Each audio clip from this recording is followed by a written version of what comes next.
کے دوران ہمیں دو نئے مہمانوں نے جوائن کیا ہے، ان کا تعارف بھی کراتے ہیں، ان سے گفتگو بھی کرتے ہیں۔ ہمارے پہلے مہمان ہیں آزاد کشمیر کے جانے مانے صحافی اور الیکٹرانک میڈیا سے وابستہ ایک اہم تجزیہ نگار جناب محمد اسلم میر صاحب، ان کے ساتھ تشریف فرما ہیں آزاد کشمیر کے معروف اور سینئر صحافی اور تجزیہ نگار محمد فاروق خان صاحب۔ آپ دونوں حضرات کا بہت شکریہ۔ اسلم میر صاحب، مارکہ حق کے حوالے سے یہ جو ایک سال گزرا، اس کے اثرات کیا تھے اور اس کے نتائج کیا تھے؟ پاکستان کے لیے کیا تھے، بھارت کے لیے کیا تھے؟ میں چاہوں گا آپ اپنے انداز سے اس پہ روشنی ڈالیں۔ دیکھیں، اس کے مختلف پہلو آپ گن سکتے ہیں، اور الحمدللہ میں کہتا ہوں کہ یہ ہندوستان کی جو لیڈرشپ ہے، بالخصوص جو پولیٹیکل لیڈرشپ اور اس کے ساتھ ساتھ جو ان کی اسٹیبلشمنٹ ہے، ان کی ایک غلطی تھی اور جس کا خمیازہ انہوں نے بھگتا ہے۔ مس کیلکولیشن اور ایک تو عسکری طور پہ پاکستان نے اس خطے میں اپنے آپ کو ایک مرتبہ پھر بالادست قرار دیا ہے، اور وہ ایک تو 9 اور 10 مئی کی رات ہے، لیکن اس سے پہلے 7 اور 8 مئی کو بھی جو ہوا ہے وہ بھی تاریخ کا حصہ ہے اور آنے والے ادوار میں اس پہ بھی لکھا جائے گا۔ جہاں تک آپ کی بات ہے کہ اس کے اثرات کیا پڑے، سب سے پہلا جو اثر اس کا پڑا ہے، ہم جنوبی ایشیا کی بات کریں گے۔ وہ کہتے ہیں نا کہ بیلنس آف پاور پروموٹس پیس، کہ جب طاقت کا توازن ایک ہو، برقرار ہو، تو امن وہاں پہ ہوتا ہے۔ ہندوستان نے ایک غلطی یہ کی کہ انہوں نے اپنے آپ کو طاقتور سمجھا، اور اس طاقت کے زوم میں، اس نشے میں انہوں نے پھر ایک شرارت کی، حماقت کی۔ اس کے بعد وہ وہاں ہی نہیں رکے، یعنی کہ جو انہوں نے مرید کے مظفر آباد کوٹلی میں جو میزائل انہوں نے چلائے، مساجد کو انہوں نے نشانہ بنایا، اس کے بعد بھی وہ نہیں رکے۔ یعنی نور خان ایئر بیس کی طرف انہوں نے میزائل پھینکنے کی کوشش کی، لیکن ہمارا جو ایئر ڈیفنس تھا وہ اس ٹارگٹ پہ پہنچے ہی نہیں، ہوا میں ہی وہ جو ہے ان کو برباد کیا گیا اور ناکارہ بنا دیا گیا۔ اسی طرح ہماری جو ایک اور بیس ہے رحیم یار خان بیس، اسی طرح باقی جگہوں پہ۔ اس کے بعد جو پاکستان نے ریٹیلیٹ کیا، پہلا یہ کہ انٹرنیشنل لا میں وہ پاکستان کا حق تھا، لیکن جو اس کی انٹینسٹی تھی، جو شدت تھی، اس کے بارے میں جے شنکر جو ہندوستان کے وزیر خارجہ ہے، انہوں نے خود کہا ہے کہ ہمیں اس چیز کا یقین نہیں تھا اور نہ ہم نے کبھی سوچا تھا کہ پاکستان اس طرح ریٹیلیٹ کرے گا۔ اور وہ جو ریٹیلیشن تھی، اس کے اب اثرات پہ ہم بات کرتے ہیں۔ پہلا اثر یہ پڑا ہے کہ ہندوستان کو یہ پتہ چلا ہے، بلکہ انٹرنیشنل کمیونٹی کو، کہ ساؤتھ ایشیا میں اصل جو ملٹری مائٹ ہے وہ انڈیا کے پاس نہیں، وہ پاکستان کے پاس ہے۔ ایک دوسرا یہ کہ انٹرنیشنلی انہوں نے پھر یہ بھی سوچا کہ بھائی جو ہم ساؤتھ ایشیا کے حوالے سے کوئی پالیسی ترتیب دیں، تو اس میں تو ہم جو ہندوستان کی طرف دیکھ رہے ہیں، بھائی یہ تو پاکستان کے سامنے نہیں ٹھہر سکا، تو اب چائنا کا کیا مقابلہ، یہ چائنا اور روس کا کیا مقابلہ کرے گا؟ ٹھیک ہو گیا۔ تیسرا اور سب سے اہم جو نمایاں تھا، وہ پھر انٹرنیشنل لیول پہ جو امیج بلڈنگ پاکستان کی ہوئی، اور اس کا جو عروج پاکستان نے دیکھا ہے اور ہم دیکھ بھی رہے ہیں، وہ ہے جناب ایران، اسرائیل اور امریکہ کے جنگ کے درمیان۔ یعنی یہ جو بھارت نے ایک تصوراتی مجسمہ اپنا کھڑا کیا تھا، یہ اس کا قد تو چھوٹا ہو گیا اسے ایک سال میں، بلکہ وہ مجسمہ جو ہے نا، اس کا قد بھی چھوٹا نہیں ہوا نا، وہ ریزہ ہو گیا، کرچی ہو گیا، چکنا چور ہو گیا۔ انگریزی میں کہتے ہیں شیٹر ٹو دا گراؤنڈ، ٹھیک ہے، ریز ٹو دا گراؤنڈ۔ اس کے بعد جو سعودی عرب اور پاکستان کے درمیان ایک ڈیفنس پیکٹ ہو گیا۔ اب مجھے آپ بتائیے گا، ایک تاریخ کے طالب علم کے طور پہ، بین الاقوامی جو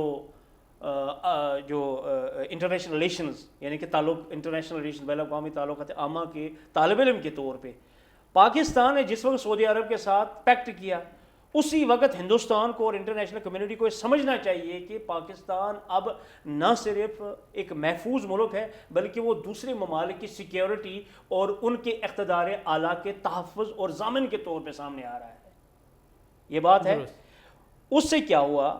اس سے یہ ہوا کہ پاکستان کی اپنی ساورنٹی الحمدللہ وہ تو پہلے ہی تھی، لیکن جو ایک ڈکلیئرڈ نیوٹرل اسٹیٹ کے ساتھ ساتھ ایک ٹیسٹ تھا یہ پاکستان کے لیے، اس ٹیسٹ میں وہ اتنا کامیاب ہوئے، نہ صرف انہوں نے جنوبی ایشیا میں نقشہ تبدیل کر دیا ہے، اسٹریٹجیکلی میں بات کر رہا ہوں، اسٹریٹجیکلی.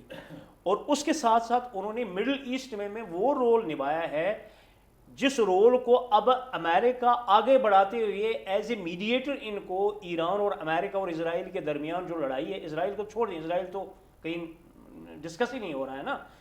اس وقت بات چل رہی ہے واشنگٹن اور اسلام آباد کے درمیان کہ بھائی تہران کے ساتھ ہماری معاملات کریں.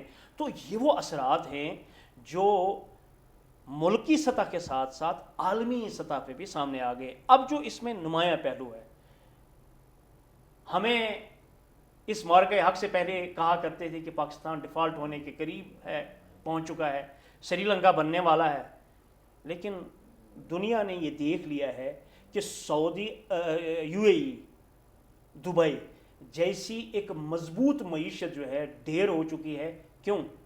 اب آپ کی معیشت، آپ کی اکانومی وہ لنک کرتی ہے آپ کی سیکیورٹی کے ساتھ. یعنی if you are militarily security level پہ مضبوط ہیں تو پھر آپ اقتصادی لحاظ پہ مضبوط ہوں گے. یعنی اس وقت پاکستان نے یہ معرکہ حق لڑ کے دنیا کے جتنے بھی بڑے بڑے تھنک ٹینکس ہیں، جتنے بھی بڑے بڑے اکانومسٹ ہیں، جتنے بھی بڑے بڑے ملٹری ایکسپرٹس ہیں، ان کو مجبور کر دیا ہے کہ اقتصادی قوت آپ کی قوت نہیں ہے. آج بھی اگر آپ کی قوت ہے تو وہ صرف اور صرف عسکری قوت ہے. اور میرے خیال میں معرکہ حق 9 اور 10 مئی کی رات جو کچھ پاکستان نے کیا وہ اب ایک تاریخ کا حصہ ہے. اور اس سے پاکستان جو ہے نہ صرف جنوبی ایشیا بلکہ عالمی سطح پہ ایک مضبوط ایک عسکری قوت کے طور پہ سامنے آ گیا. فاروق خان صاحب کیا کہیں گے؟ ہمیں بھارت میں 2 سوچیں نظر آتی ہیں میڈیا کے محاذ پہ. ایک سوچ وہ ہے جو پروین ساہنی جیسے مدبر تجزیہ نگاروں کی ہے، دفاعی تجزیہ نگاروں کی ہے، جو یہ کہتے ہیں کہ پاکستان کے ساتھ امن کے ساتھ ہی آپ کو رہنا پڑے گا، آپ اس کے ساتھ جنگ میں برابری نہیں کر سکتے، اور اس کی وہ وجوہات گنواتے ہیں. برسا برس سے وہ یہ ایک اپنا تصور پیش کر رہے ہیں. دوسری طرف ارنب گوسوامی جیسے انتہا پسند گودی میڈیا کے جو ایک پروردہ ہے، وہ ہیں کہ جو بس چڑھ دوڑنے کی باتیں کر رہے ہیں اور حملہ کرنے کی باتیں کر رہے ہیں، جن کی باتوں میں آ کر نریندر مودی نے یہ ساری حرکت کی. تو کیا وجہ ہے کہ وہاں پر پروین ساہنی جیسے تجزیہ نگار ہیں، جو سوچ ہے وہ کمزور ہوئی، اور ایسے انتہا پسند جن کا نہ کوئی آگا تھا نہ پیچھا تھا، ان کی سوچ غالب آ گئی اور بھارت نے اس دلدل میں قدم رکھا؟ بسم اللہ الرحمن الرحیم. دیکھیں جی، میں سمجھتا ہوں کہ یہ جو واقعہ تھا یہ ہوگا، یہ بلیسنگ ان ڈسگائز پاکستان کے لیے جو ہے سمجھتے ہیں. جو ہندوستان نے اپنا ایک غرور تھا، اس کا تکبر تھا، جو ایروگنس تھی، ان کا خیال یہ تھا کہ پاکستان ایک چھوٹا ملک ہے، اور ہے بھی حقیقت میں بھی. دنیا میں بھارت جو ہے نا، انڈیا ایک بہت بڑا ملک ہے، اس کی بہت بڑی فوج ہے، اس کی سب کچھ ہے اس کا. لیکن ان کی سارے جو ہے نا، ایک انڈین جنرل نے کتاب لکھی ہے یہ اسپیس آپریشن سندور پہ، اس نے کہا ہے کہ یہ سارا کچھ بھارت کا جو ہے نا، وہ ایک تو اس کی مس پلاننگ بھی غلط تھی اس کی. اب آپ دیکھیں پلاننگ میں اس نے خود ہی لکھا ہے کہ پاکستان، وہ انڈیا والے یہ سمجھ رہے تھے کہ ان کے یہ جو PL-15 میزائل ہے، اس کی 200 کلومیٹر صرف جو ہے نا وہ رینج ہے. تو انہوں نے، ان کے جہازوں نے جو ہے، وہ ایئر کرافٹس نے 200 کلومیٹر سے تھوڑا دور رہ کے 150 کلومیٹر تو تھوڑا دور رہ کے پاکستان کے اوپر وہ کیا. لیکن وہ جو PL-15 تھا وہ ماڈل تھا اس کا، جس کی 200 کلومیٹر رینج تھی. تو وہ انہوں نے ایک لیئر بھی بنائی تھی اس سے پہلے اپنے ایئر کرافٹ کی. لیکن پاکستان وہ یہ اس کا مطلب یہ ہے کہ ان کی انفارمیشن، ان کی پلاننگ، ان کا سب کچھ غلط تھا، اور وہ پاکستان کے لیے ایسا بلیسنگ ان ڈسگائز ثابت ہوا. حالانکہ پاکستان دہائیاں دے رہا تھا کہ ہم انویسٹیگیشن جو واقعہ ہے اس کی تحقیقات کے لیے، تعاون کے لیے تیار ہیں. لیکن وہ انڈیا کا خیال یہ تھا، بھارت کا، مودی کا، کہ ہم جو ہے نا وہ ایسے کوئی ایکشن کر لیں گے اور پاکستان اور دب جائے گا.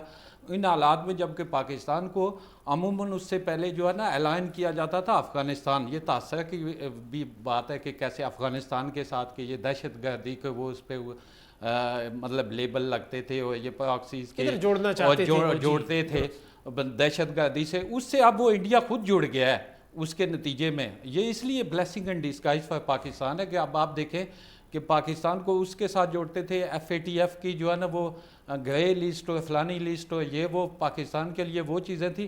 تو پاکستان نے وہ جو اللہ تعالیٰ کے جو ہے نا وہ کہتے ہیں کہ اس کا کارنامہ یہ ہوگا کہ جو چند منٹوں میں FN ہو گیا. جو پاکستان نے جو ہے نا وہ جوابی جو وہ کام کیا کہ وہ انڈیا کی جو ملٹری مائٹ ہے وہ بھی زمین بوس ہو گئی، اور اس کے بعد انڈیا اب افغانستان کے ساتھ الائن ہو گیا بجائے پاکستان کے، اور پاکستان کا ایک بہتر امیج دنیا میں ابھر کے سامنے آیا کہ پاکستان ایک پیس میکر ہے. خاص کر یہ جو حالیہ ڈپلومیسی ہے جو پاکستان اور ایران اور امریکہ کی جنگ کے حوالے سے، تو پاکستان کا امیج دنیا بھر میں بڑا. نہ صرف جو ہے نا وہ اس کے فائدے ہوئے کہ یہ ڈیفنس جو ہے نا وہ پاکستان کا مضبوط نظر ہے، جو ہے اسٹریٹجیکلی کہ پاکستان ایک واقعی ایک کوئی پاور ہے، اور وہ انڈیا بھی اس کے سامنے ٹھہر نہیں سکا ہے. اور انڈیا کا بھی یہ اب ختم ہو گیا ہے کہ وہ جو ہے نا پاکستان کو وہ کر لے گا اس طرح سے.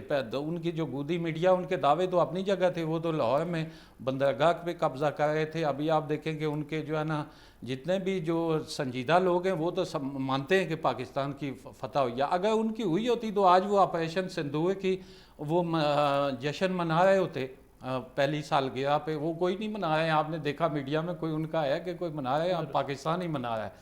تو پاکستان کا میں سمجھتا ہوں کہ اس کے بہت سے فائدے ہوئے. ایک تو دفاعی لحاظ سے پاکستان کو بہت اس کا قد سفارتی طور پہ بہت بڑا، دنیا کی جو نیشنز ہیں ان میں جو ہے نا پاکستان کے ایک نام آیا.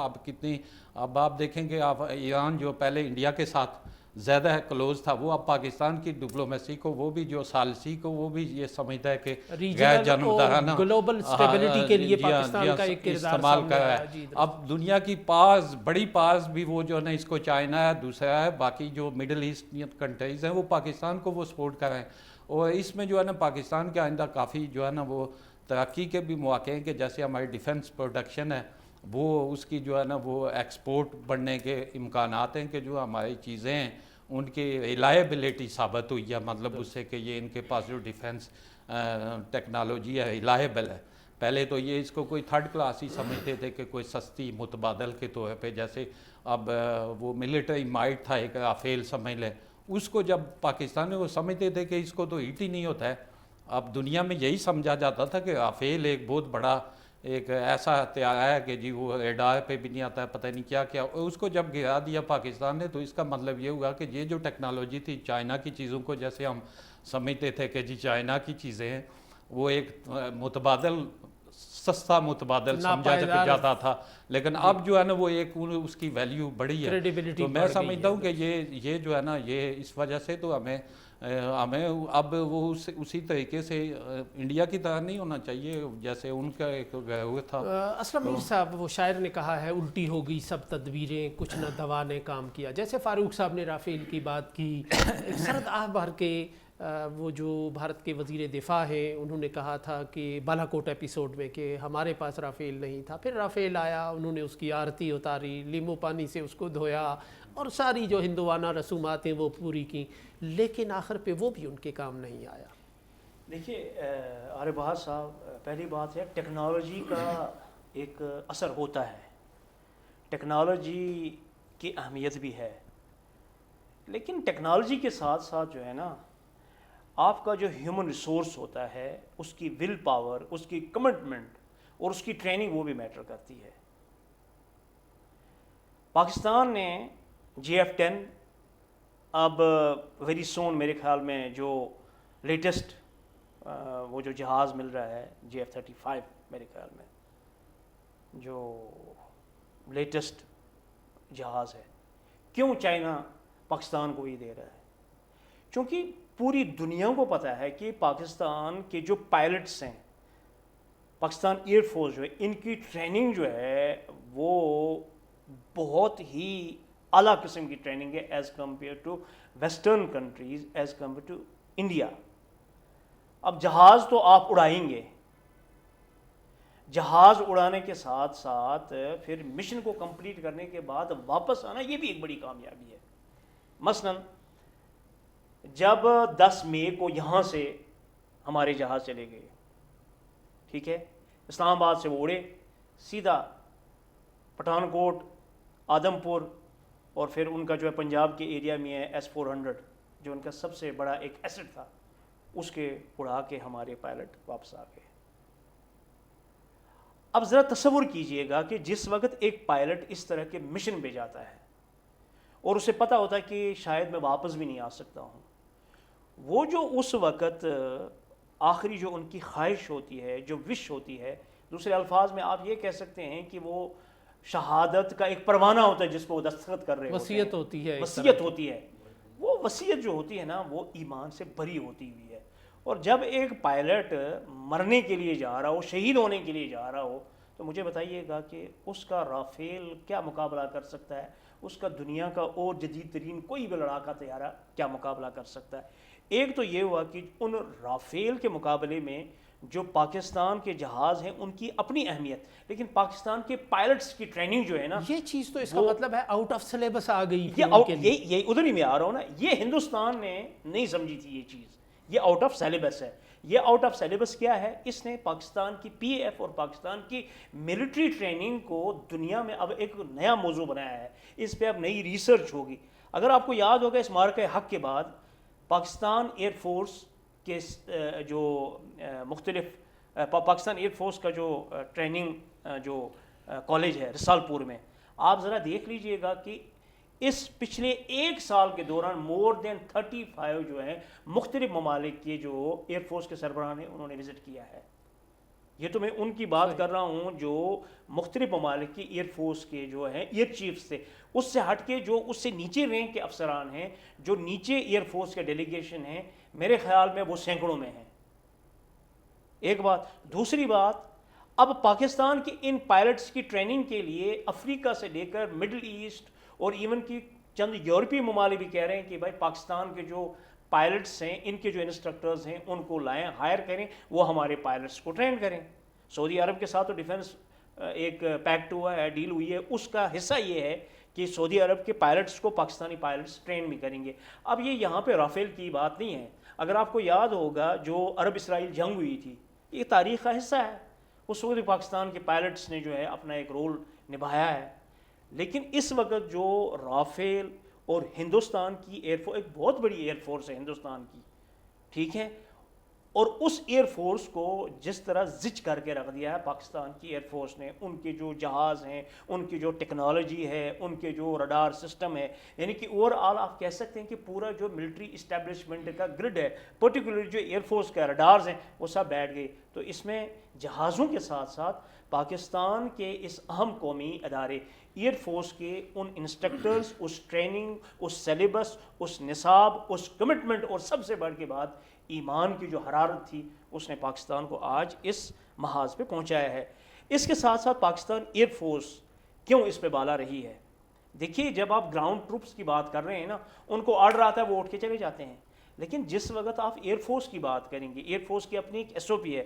میں آپ کو اس طرح سمجھاتا ہوں کہ اگر ایئر فورس کا چیف ہے, اس نے لیٹ سپوز اسلام آباد سے مظفر آباد آنا ہو, تو ایئر فورس کے چیف صاحب وہاں بیٹھے ہوئے ہیں, تیاری کر رہے ہیں کہ میں نے مظفر آباد جانا ہے.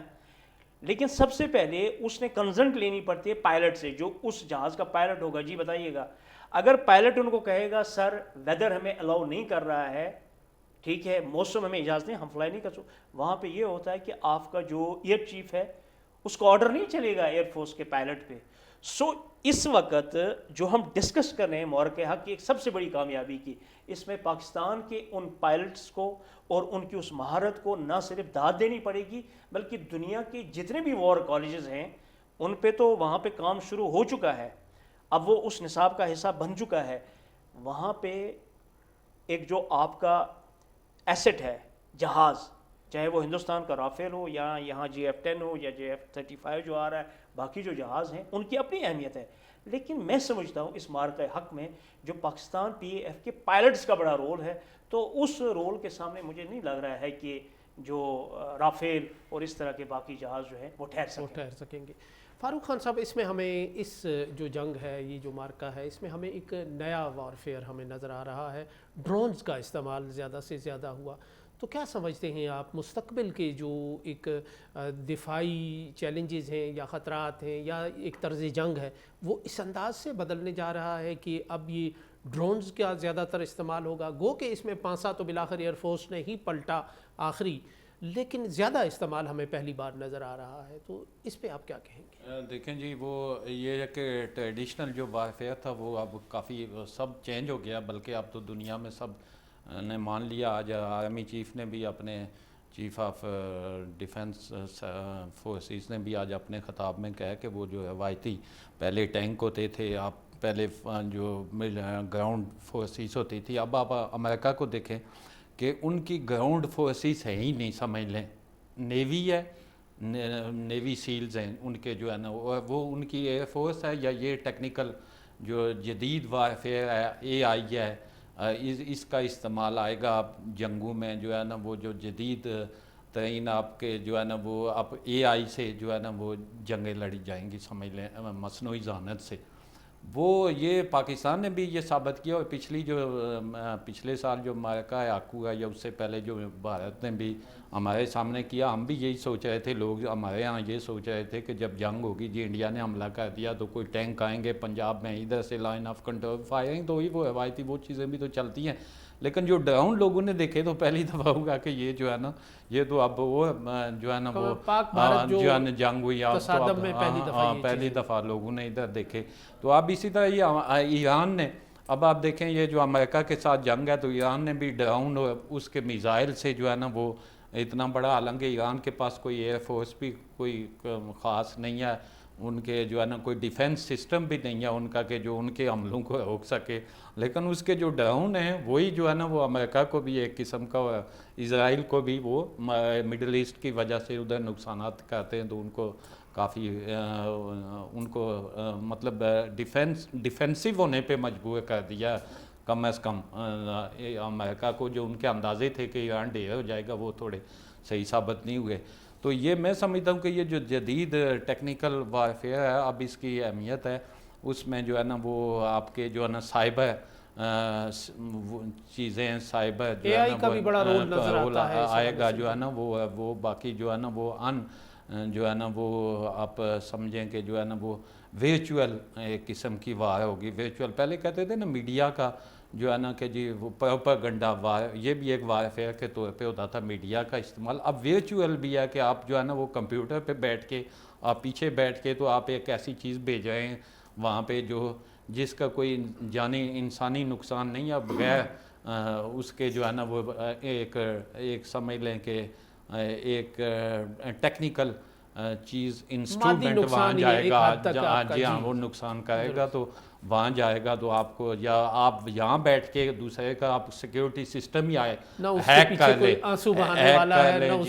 جی ہاں تو ہیک کر لیں. تو اس لیے یہ اب اس میں جدید چونکہ جو ٹیکنالوجی نے ترقی کیا دنیا میں، تو اب یہ وارفیئر اب یہ ہیومن ریسورسز کی بجائے جو ہے نا وہ اب یہ ٹیکنیکل علم کی بنیاد پہ ہو گئی ہے اب میرے خیال میں زیادہ تر. تو ہمیں بھی علم حاصل کرنا چاہیے. جو مسلم کنٹریز ہیں جو ہوتے ہیں، پہلے یہ تھا تلوار لے کے نکل جاؤ، ان کو بھی جو ہے نا اب یہ چیزیں چھوڑ کے تو علم کی طرف ہی توجہ دینی چاہیے. فزیکل جرات اور بہادری کاؤنٹ ہوتی تھی اس دور میں، اب یہ سارا ذہن کا کھیل ہو گیا ہے. اسلم میر صاحب کیا کہیں گے آپ؟ اس ایک برس میں ہمیں نظر آیا یا اس مارکے کے دوران ہمیں نظر آیا کہ بھارت کا میڈیا بڑا غیر ذمہ دارانہ کردار ادا کرتا رہا. اس کے مقابلے میں پاکستان کے میڈیا نے کوئی ہاؤ ہو نہیں مچایا، کوئی مس لیڈ نہیں کیا، مس گائیڈ نہیں کیا پبلک کو، غیر ضروری طور پہ ایک ہائپ کریٹ کرنے کی کوشش نہیں کی. جو حقائق جہاں تھے وہی بیان کیے اور ایک تدبر کے ساتھ، فہم و فراست کے ساتھ. یہ جو فرق آپ کو نظر آیا میڈیا کے محاذ پر، اس پر آپ کیا کہیں گے؟ دیکھیے اس سے قبل کے جو فاروق صاحب نے کہا ہے علم کی ضرورت ہے، اے آئی کو سیکھنے کی ضرورت ہے. ڈرونز کی میں بات کروں، یہ جو مارکے حق ہے نا، اس کا کلائمیکس تھا 10 مئی کو، لیکن اصل شروع یہ ہوا 7، 8، 9 اور 10، 4. اب 7، 8 کو کیا ہوا؟ ہزاروں ڈرونز یہاں سے چلے گئے، ایل او سی سے لے کر پورا سری نگر، جموں، ادن پور، پٹھان کوٹ. اسی طرح خود انڈین میڈیا نے یہ کہا کہ پاکستان کے ڈرونز جو ہیں پرائم منسٹر انڈیا کے گھر کے اوپر منڈلاتے رہے. اور ایک ویڈیو بھی اس دوران ادھر دلی سے آئی تھی، جو جنرل ہیڈ کوارٹرز ہیں انڈین آرمی کے، وہاں کے آفیسرز ان کی فیملیز بھاگ رہی تھی، ڈرون وہاں لانس میں گرے ہیں. تو میرے خیال میں پاکستان نے مارکہ حق سے قبل جو 3 دن ایک لڑائی لڑی ہے فضاؤں میں بھی، اس میں ڈرون کا ایک بڑا کردار رہا ہے. اور پاکستان کی جو فوج ہے اس مارکہ حق کے بعد، پہلے تو ہمارے پاس نیوی تھی، ایئر فورس، اور اس کے بعد جو ہے آپ کی بڑی فوج. اب آپ کے پاس 5 فوجیں ہیں. مارکہ حق کے بعد 2 اہم یونٹس آپ نے قائم کیے ہیں. وہ کون سا؟ ایک میزائل فورس اور دوسری کون سی ہے؟ Cyber army. پاکستان جو ہے الحمدللہ یہ جو اے آئی اور باقی جو آپ کی انٹرنیٹ سے ریلیٹڈ چیزیں ہیں اس پہ ایک باضابطہ فورس بنی ہوئی ہے. رہی بات جو آپ نے کہا ہے کہ انڈین میڈیا کا، دیکھیے ایک غیر ذمہ دارانہ انڈیا کا میڈیا رہا ہے، اور غیر ذمہ دارانہ میڈیا کس طرح ہو رہا ہے، اس کا مطلب وہاں کی گورنمنٹ غیر ذمہ دارانہ رویے کا مظاہرہ کر رہی ہے اور پروموٹ کرتی ہے، اور وہ پروموٹ اس کر رہی. سٹائل دیکھیے کو. کسی بھی ریاست میں میڈیا کی ایک حد ہوتی ہے، کوئی نیریٹو کوئی بیانیہ بنانے کی، اور جب آپ دیکھیں گے وہ پرو گورنمنٹ ہو، مجھے تو لگ رہا ہے کہ معرکہ حق کے دوران اس مئی کے ہفتے میں ہندوستان کا میڈیا پورا ایک ایمبیڈڈ میڈیا مجھے لگ رہا تھا، یعنی کہ فوج کے ساتھ جڑا ہوا جو ان کو فیڈ کیا جا رہا ہے. مثلاً انہوں نے لاہور میں بندرگاہ بھی قائم کر دی، انہوں نے کراچی کا قبضہ بھی کر دیا تھا، انہوں نے اسلام آباد میں بھی کہا کہ وہاں تو ہماری گراؤنڈ فورس اتر گئے ہیں. اتنی غیر ذمہ دارانہ، اور میرے خیال میں اس میڈیا کے آپریشن کے لیے ہندوستان کے ہی دو بڑے چوٹی کے صحافی ہیں جنہوں نے ان کو آئینہ دکھایا ہے. ایک ہے تجزیہ کار جس کا آپ نے اپنے انٹرو میں بھی ذکر کیا ہے پہلے سوال میں، پروین سہانی، اور دوسرا ہے یہ کیا ان کا این ڈی ٹی وی کے ہیں میرے خیال میں رویش کمار. وہ دو ٹاپ لیول کے جرنلسٹ ہیں. انہوں نے کہا کہ ہمارا میڈیا کس طرح یعنی کہ گمراہ کرتا رہا ہے، اور پاکستان انڈیا کی جو ہے انٹرنیشنل لیول پہ ایک جو ہے سبکی ہوئی ہے، ہزیمت اٹھانا پڑی ہے. اب سوال یہ ہے یہاں پہ کہ وہ جو انڈین میڈیا ہے وہ یہ کیوں کر رہا تھا. دیکھیے ہندوستان میں جو بھی بندہ جرنلزم کرنا چاہتا ہے، یعنی کہ ان بائسڈ رپورٹنگ کرنا چاہتا ہے، اس کی وہاں جگہ ہی نہیں ہے. وہ تو یا تو افتخار گیلانی صاحب کی طرح پھر انقرہ میں بیٹھے گا، یا رویش کمار کی طرح جو ہے، یا پروین سہانی کی طرح، یا ایک اور ہے ہمارے دیوائر کے کرن تھاپر صاحب، یا وہ ایک خاتون ان کی ایک مسلمان خاتون جرنلسٹ بھی ہے، ابھی میرے ذہن سے ان کا نام نکل گیا ہے، کہ اس طرح کی پھر وہ رپورٹنگ کر رہے ہیں. اس کی وجہ کیا ہے؟ وہ کیوں ڈیجیٹل میڈیا پہ آئے ہوئے ہیں، سوشل میڈیا پہ آئے ہیں؟ وہ ہندوستان کی اس غیر ذمہ دارانہ میڈیا کی وجہ سے، کیونکہ ان کو پتہ ہے کہ اگر ہم ان ٹی وی چینلز پہ بیٹھیں گے، ان اخبارات کے ایڈیٹورز لکھیں گے، تو یہاں تو ہم نے کچھ لکھنا ہی نہیں ہے، بس وہاں سے جو پریس ریلیز آئی ہے اس کو اوپر نیچے کر کے ہم نے وہاں پہ پبلش کرنا ہے یا وہ نیریٹو بنانا ہے. اس میں میرے خیال میں اگر آپ دیکھیں گے تو اس میں ہندوستان کے میڈیا ہاؤسز کا اتنا قصور نہیں ہے جتنا وہاں کی حکومت کا قصور ہے، جتنا بھارت کی اسٹیبلشمنٹ کا قصور ہے. یار کم از کم ایک لیول پہ تو رکھیں نا. وہ کہتے ہیں نا انگریزی میں نے پہلے بھی آپ کو کہا بیلنس آف پاور پروموٹس پیس. اس کا مطلب یہ ہے کہ آپ نے اعتدال ہر شعبے میں رکھنا ہے. تو انہوں نے وہاں پہ میڈیا میں بھی اعتدال نہیں، انہوں نے بالکل جو جھوٹی خبریں، جو من گڑھ پروپیگنڈا اس کو دیا کہ جناب جی آپ چلائیں. اس سے کیا ہوا؟ ایک تو وہ مقاصد ان کو حاصل نہیں ہوئے، لیکن جب تک میڈیا سٹڈیز کے لوگ، اسکالرز اور کمیونیکیشن سٹڈیز کے لوگ ہیں، جب بھی وہ معرکہ حق میں پاکستان کی میڈیا کو ایک ذمہ دار میڈیا قرار دیں گے، وہاں وہ ہندوستان کی میڈیا کو بھی ایک غیر ذمہ دار میڈیا کے طور پہ یاد کریں گے. فاروق خان صاحب کیا کہیں گے آپ؟ ہمیں 9/11 کے بعد بھارت اور امریکہ کے درمیان بڑی قربتیں نظر آ رہی تھیں اور اسٹریٹجک پارٹنرشپ ان دونوں کے درمیان نظر آ رہی تھی، لیکن یوں لگتا ہے کہ یہ جو معرکہ حق ہوا اس کے بعد اس میں دراڑ آ گئی ہے، اور صدر ٹرمپ جس طرح بینڈ بجاتے ہوئے نظر آتے ہیں ہمیں بھارت کی تیاروں کے گرنے کی صورت میں، اور بہت سے حوالوں سے، جنگ بندی میں اپنے ایک کردار کے حوالے سے، یہ دراڑ کیا بڑھے گی؟ اس کو آپ کس انداز سے دیکھیں گے؟ دیکھیں جی، وہ جو آپ نے کہا کہ بھارت اور امریکہ کے درمیان دوستی تھی، بلکہ مودی جو ہے نا وہ یہ دعوے کرتے تھے کہ وہ ان کی جو ہے نا وہ بالکل ہی کوئی بڈی ہیں، وہ جو ہے نا اس کے ٹرمپ کے، وہ اس طرح سے کہ میں ان کو اس طرح سے مخاطب کرتا ہوں. میں نے ان کے 1-2 انٹرویو دیکھے پرائیویٹلی جو ہے نا وہ کسی کے ساتھ کہ جی میں وہ تو میرے جیسے بس دوست ہیں ایسے فلانا. تو وہ جہاں پہ گلے مل جپیاں لگاتے تھے، لیکن یہ اب دنیا میں جو ہے نا وہ چیزیں بدل گئی ہیں. اسی لحاظ سے کوئی بھی ملک جو ہوتا ہے، کوئی ملک کا سربراہ جو ہوتا ہے وہ کسی کا بڑی اس طرح سے نہیں ہوتا ہے. وہ اپنے ایک ڈپلومیٹک جو سفارت کا رہی ہوتی ہے، اس کے کچھ اصول ہوتے ہیں، ترجیحات ہوتی ہیں، اس کے کوئی مفادات ہوتے ہیں، اس کو دیکھ کے وہ کہتے ہیں. نہ تو وہ اتنے خوبصورت ہیں مودی کہ ان سے کوئی بڑی ہو جائے اس کا نہ کچھ. تو وہ پہلے تو چونکہ لوگ سمجھتے تھے کہ انڈیا ایک پورے دنیا میں یہی ایک تصور تھا کہ انڈیا ایک بڑا ملک ہے، ایک بڑی معیشت ہے، بڑی ڈیموکریسی ہے، لارجسٹ ڈیموکریسی.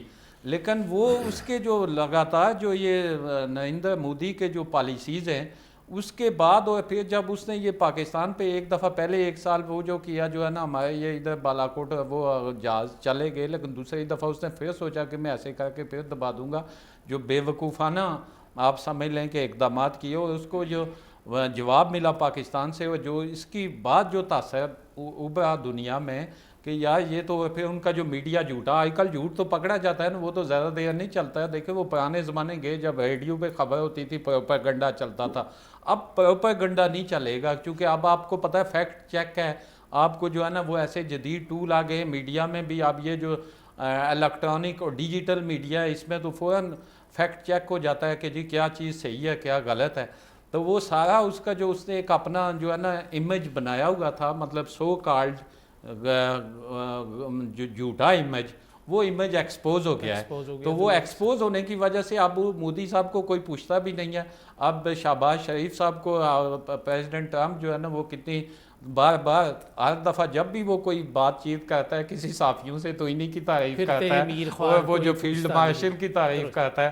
ان کو پتہ ہے کہ ایک تو انہوں نے اپنی سپیریئرٹی ثابت کی ہے ڈیفنس اس میں، اور دوسرا یہ امن پسند ہے، انہوں نے پیس میکر کے طور پہ اپنے آپ کو اب پاکستان کی جو سابقہ جو ہے نا ایک قسم کی ایلیگیشن تھی پالیسیز کی، وہ بھی پالیسی ٹوٹل اوور آل جو ہے نا ڈپلومیسی نان الائن اور پیس مطلب وہ آپ چلی گئی ہمارے جو ہے نا وہ نئے اس پہ. تو اس لیے میرے خیال میں اب انڈیا کی کوئی جگہ نہیں ہے جو ہے نا وہ جب تک اس طرح کی ان کی پالیسیز ہیں، جب تک وہ فتنہ تو ہندوستان وہ جو ہے نا وہ خوارج کو سپورٹ کرے گا اور اس طرح کے پراکسی چلائے گا، فی الحال تو وہ ہندوستان اسی کے لیے طرح ہمیں عالمی سطح ایران پر کا کوئی سپیس نظر نہیں آتی. بہت شکریہ فاروق خان صاحب، بہت شکریہ محمد اسلم میر صاحب. ناظرین، آپ آزاد جموں و کشمیر ٹیلی ویژن کی مارکہ حق کے حوالے سے خصوصی براہ راست نشریات دیکھ رہے ہیں.